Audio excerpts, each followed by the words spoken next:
तो चलिए दोस्तों, अब हम लोग जो 10वां क्लास का दूसरा चैप्टर है बहुपद, इसको हम लोग इस वीडियो में बेसिक कंसेप्ट सीखेंगे, जिससे रिलेटेड आपके जो एग्जाम होते हैं वहां पर ऑब्जेक्टिव क्वेश्चन 2 से 3 बनेंगे। तो आप इस वीडियो को देखिए और आप अच्छी तरह से पहले बेसिक कंसेप्ट सीखिए, बाकी आप लोग प्रश्न को आसानी से हल कर सकते हैं, क्योंकि ये बेस पर ही आधारित होता है। तो आपके लिए वीडियो काफी इंपॉर्टेंट होने वाला है। चलिए सबसे पहले मैं बता देता हूं कि बहुपद का अर्थ क्या होता है। यहां पर आप लोग देख रहे हैं बहु, तो बहु का अर्थ होता है बहुत, मतलब ज्यादा, और पद का मतलब टर्म। तो जिसमें देखिए क्या होगा, बहुत पद होगा। क्या होगा? बहुत पद। इसका शाब्दिक अर्थ हो गया बहुत पद। अब ये जो बहुपद है, इसमें आप लोग को दो चीज को ध्यान में रखना है। एक चीज क्या? तो इसमें आप लोग को एक चर राशि पर ध्यान रखना है और दूसरा अचर राशि पर। अब ये चर राशि और अचर राशि क्या होता है, इसको ध्यान से देखिएगा।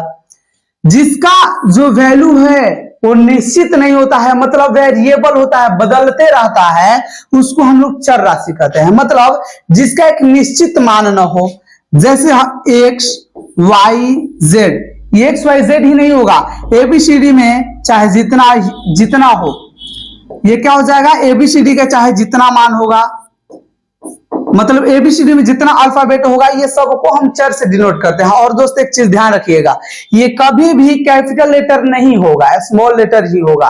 जब कैपिटल लेटर होगा तो उस समय ये चर राशि को दर्शाएगा। कैसा चर राशि? सॉरी, अचर राशि को दर्शाएगा। कैसा अचर राशि? तो ये अज्ञात अचर राशि को, समझ गए? तो ये हमेशा जो चर राशि होता है, हमेशा क्या होता है, तो स्मॉल लेटर में होता है। आप लोग देख लिए ए बी सी और बीच में जितना है जेड, ये सब संख्याएं को हम, ये सब राशि को हम क्या बोलते हैं, चर राशि बोलते हैं।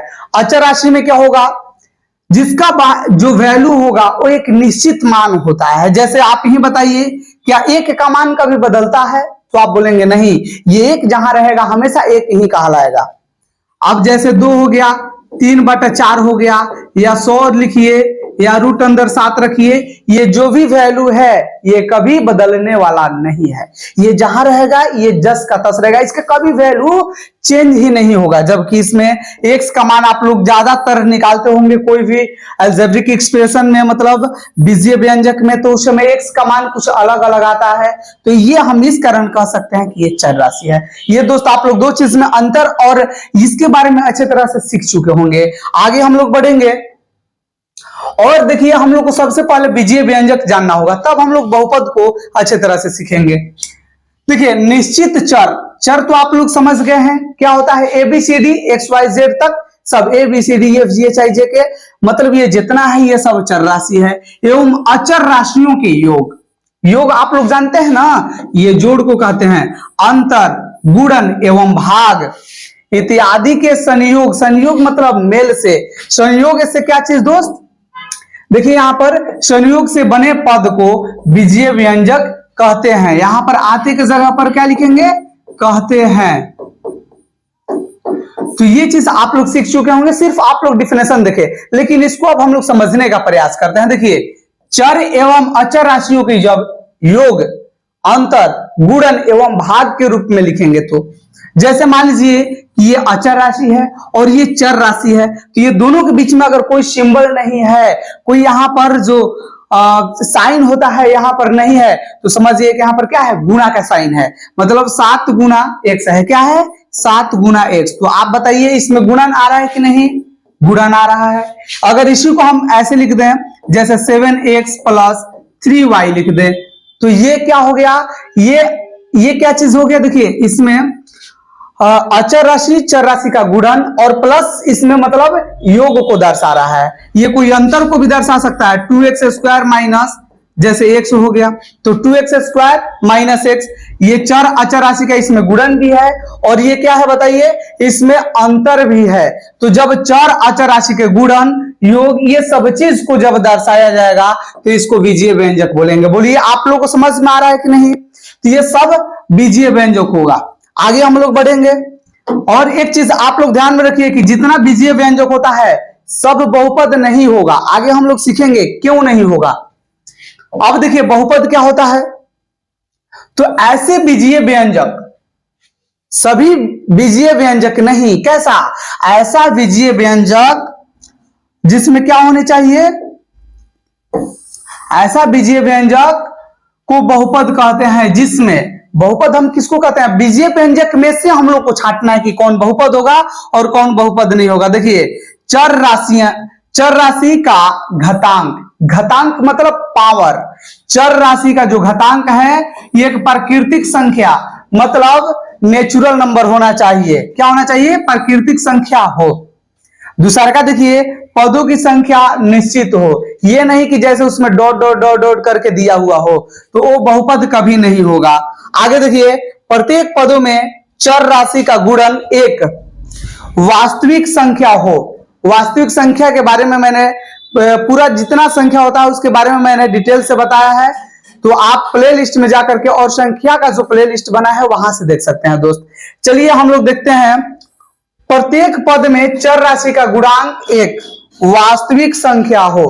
तो ये वास्तविक संख्या क्या होता है, तो जितनी संख्या है जैसे प्राकृत संख्या, पूर्ण संख्या, पूर्णांक संख्या, सम संख्या, विषम संख्या, आप लोग अभाज्य संख्या, भाज्य संख्या, परिमेय संख्या, परिमेय संख्या, ये टोटल अगर गुणांक के रूप में रहेगा, क्या रहेगा, गुणांक के रूप में रहेगा, तो उस समय ये बहुपद होगा। अब देखिए वास्तविक संख्या यहां पर दिख रहा है आप लोग को, एक काल्पनिक संख्या आता है जिसको हम अवास्तविक संख्या भी बोलते हैं, और काल्पनिक संख्या जैसे रूट अंदर रहेगा और -2 लिखा हुआ हो, तो अगर माइनस में हो और ये क्या हो रूट के अंदर भी हो, तो वैसी संख्या को हम लोग वास्तविक संख्या ना कह करके उसको काल्पनिक संख्या मतलब अवास्तविक संख्या कहेंगे। तो ये चीज आप लोग सीख चुके होंगे। चलिए अब हम लोग थोड़ा सा आगे अब चलते हैं और बहुपद के प्रकार देखते हैं।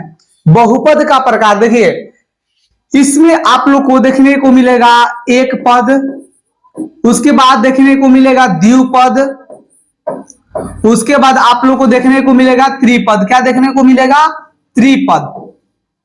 अब देखिए एक पद में, इससे तो पता चल रहा है कि इसमें एक पद होनी चाहिए, जैसे 7x हो गया। इसके बीच में कब हम जानेंगे कि ये 2 पद में है या 2 से ज्यादा पद में है, तो जब बीच में प्लस या माइनस का जब सिंबल आएगा तब वो पद को क्या कर देगा, वो पद को अलग अलग कर देगा, टर्म को अलग अलग कर देगा। जबकि गुणा या भाग का जब सिंबल हो, जब गुणा या भाग का सिंबल हो तो उसको अलग नहीं करेगा। जैसे 7 और x के बीच में यहां पर क्या है, गुणा का सिंबल है, लेकिन यहां पर दिखाई भी नहीं दे रहा है, तो इस समय हम बोलेंगे कि एक पद में है। अगर मान लो कि x स्क्वायर भी है तो एक पद में है। अगर मान लो 7x के पावर मान लो कि 9 भी हो गया, या मान लो कि यहाँ पर 3x के पावर 9 हो गया, या जो भी हो, इसके बीच में अगर प्लस माइनस नहीं आ रहा है तो ये एक पद होगा। बोलो सीख गए कि नहीं, तो सीख गए तो यहीं पर आप लाइक कीजिए और आगे बढ़िए, और ज्यादा से ज्यादा आप इस चैनल से दोस्त को जोड़िए। चलिए दोस्त अब हम लोग देखेंगे द्विपद। देखिए दोस्त द्विपद क्या होता है, द्विपद हम लोग को जानना होगा। चलिए देखिए द्विपद क्या होता है, इसको थोड़ा इरेज कर ले। चलिए द्विपद में 2 पद होगा। जैसे देखिए ये 7x तो हो गया, ये एक पद हो गया, और इसी में एक और हम पद जोड़ दें, जैसे मान लो कि ये 3y जोड़ दें, या जरूरी नहीं है, जैसे 7x स्क्वायर है और -2x कर दीजिए, बीच में एक प्लस माइनस आना चाहिए, बीच में एक प्लस माइनस आना चाहिए, तभी ये क्या होगा, बहुपद। ये कैसा होगा, द्विघात बहुपद होगा। अब देखिए त्रिघात में क्या होगा, त्रिघात नहीं, त्रिपद क्या होगा, तो देखिए त्रिपद में इसमें 3 पद होगा। यही जैसे 2x स्क्वायर हो गया, -2x हो गया, माइनस यहाँ पर x लिख दीजिए, या मान लीजिए कि हम यहाँ पर जैसे 3y भी लिख सकते हैं, या कुछ भी लिखिए। ये जो एक एक टर्म है, एक एक पद है, ये बहुपद होना चाहिए। और जब बहुपद होगा तो देखिए ये एक पद हो गया, 2 पद हो गया और ये 3 पद हो गया, तो ये बताइए क्या हो गया, त्रिपद हो गया। तो ये त्रिपद बहुपद होगा। तो दोस्त आप लोग यहां तक समझ गए होंगे। अब हम लोग थोड़ा सा सीखेंगे शून्यक। क्या सीखेंगे, शून्यक। थोड़ा सा हम लोग शून्यक पर चर्चा कर लेंगे। अब देखिए शून्यक क्या होता है, तो जैसे हम यहां पर एक अलजेब्रिक एक्सप्रेशन ले लेते हैं, मतलब एक हम बहुपद ले लेते हैं। ये बताइए तो आप कमेंट करके कि जो x - 5 है ये कौन सा पद में आएगा, एक पद में कि 2 पद में कि 3 पद में, ये आप लोग को कमेंट बताना है। अब देखिए शून्यक जो है अगर x माइनस 5 है तो इसमें शून्यक क्या होता है, तो जो x का वैल्यू होता है वही शून्यक होता है। तो देखिए x माइनस 5 इक्वल टू 0 और यही x का वैल्यू निकालने के लिए हम इक्वल टू 0 मान लेते हैं। देखिए क्या करेंगे, x इक्वल टू देखिए माइनस 5 है, जब इस साइड जाएगा तो प्लस में हो जाएगा, मतलब 0 और प्लस 5 हो जाएगा, मतलब ये क्या हो गया बोलिए 5 हो गया। तो दोस्त आप लोग यहां पर समझे होंगे कि जो x का अब जो वैल्यू है ये 5 है। तो अब इसको हम वेरीफाई करेंगे, वेरीफाई करके पता करेंगे कि ये सच में शून्यक है कि नहीं। तो देखिए x के जगह पर हम लोग क्या रखेंगे, x माइनस 5 इक्वल टू 0 है तो x के जगह पर 5 रखिए, माइनस 5 इक्वल टू 0। तो अब 5 में से 5 घटेगा तो क्या होगा 0। अब ये देखिए 0 इक्वल टू 0 हो गया, मतलब ये क्या है LHS इक्वल टू RHS है, मतलब ये क्या कर रहा है, इसको प्रूव कर रहा है। अतः यह क्या है शून्य का है, क्योंकि शून्य के बराबर हो गया और जब शून्य के बराबर होगा तो ये शून्यक होगा। कौन सा शून्यक होगा, तो ये जो वैल्यू है 5, तो ये शून्यक आप लोग समझ गए होंगे। चलिए अब हम लोग आगे बढ़ते हैं और इसमें 2.1 को सॉल्व कर लेते हैं। यहां पर देखिए इसमें शून्यक ज्ञात करना है। क्वेश्चन सबसे पहले दोस्त आप लोग को पढ़ना होगा, किसी बहुपद px के लिए y इक्वल टू px का ग्राफ नीचे आकृति 2.10 में दिया है। प्रत्येक स्थिति में px के शून्यक की संख्या ज्ञात कीजिए। तो यहां पर देखिए px की शून्यक ज्ञात करनी है।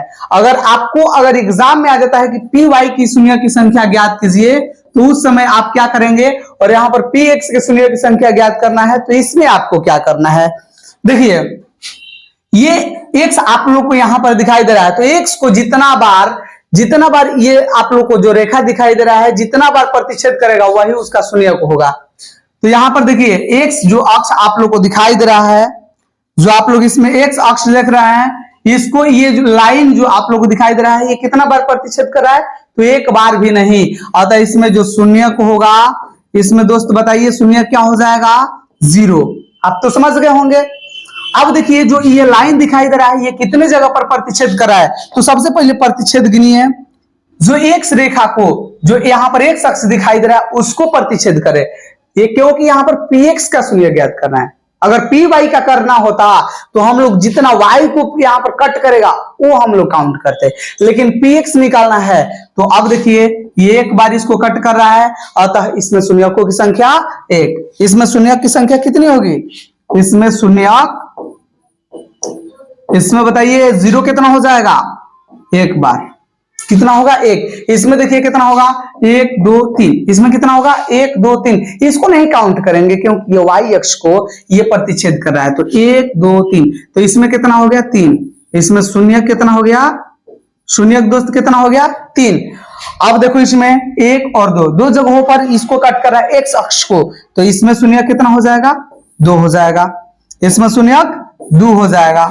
बाकी इसमें बताइए 1 2, देखिए 1 2 3 4, तो इसमें हो गया 4। ये नीचे वाला हम लोग काउंट नहीं करना है।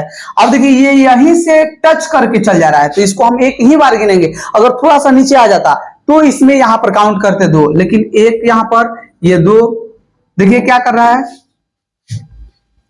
ये यहां पर 1 बार, ये 2 बार और ये 3 बार, ये 3 बार यहां पर कट कर रहा है, अतः इसमें शून्यकों की संख्या 3 होगा और इससे ऑब्जेक्टिव क्वेश्चन बनता है। तो ये आपको वीडियो कैसा लगा आप कमेंट में बताइए। बाकी अब मिलेंगे अगले वीडियो में 2.2 को लेकर के। तो चलिए दोस्त मिलते हैं अगले वीडियो में।